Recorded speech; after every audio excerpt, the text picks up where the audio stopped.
اسلام نے ہمیں جہاں انسانوں کے حقوق کی رعایت رکھنے کا حکم دیا ہے، وہیں پر ہمیں یہ بھی حکم دیا ہے کہ جانوروں کے حقوق کا بھی خیال رکھیں، جانوروں کے بھی حقوق کی رعایت رکھیں۔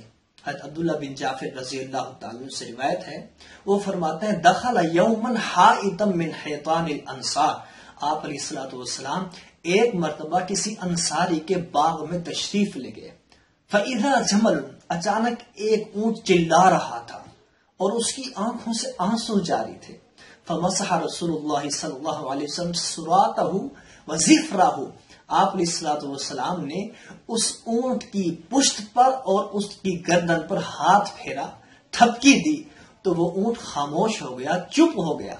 آپ علیہ الصلوۃ والسلام نے فرمایا من صاحب هذا الجمل، اس اونٹ کا مالک کہاں ہے، کون ہے اس اونٹ کا مالک؟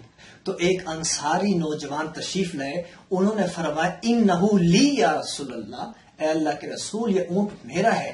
آپ علیہ الصلوۃ والسلام نے ارشاد فرمایا اما تتقی اللہ فی هذه البہیمہ، ان جانوروں کے متعلق اللہ سے ڈرو، جن جانوروں کا اللہ نے تمہیں مالک بنایا ہے ان کا خیال رکھو۔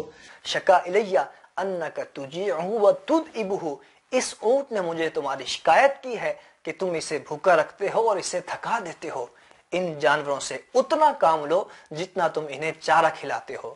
وما ارسلناک الا رحمۃ للعالمین، اے پیغمبر ہم نے آپ کو تمام جہانوں کے لیے رحمت بنا کر بھیجا ہے۔ آپ علیہ الصلوۃ والسلام صرف انسانوں کے لیے رحمت نہیں ہے، بلکہ آپ علیہ الصلوۃ والسلام جانوروں کے لیے بھی رحمت ہیں۔ آپ علیہ الصلوۃ والسلام کی رحمت انسانوں تک محدود نہیں بلکہ جانوروں کے لیے بھی آپ علیہ الصلوۃ والسلام رحمت للعالمین ہیں۔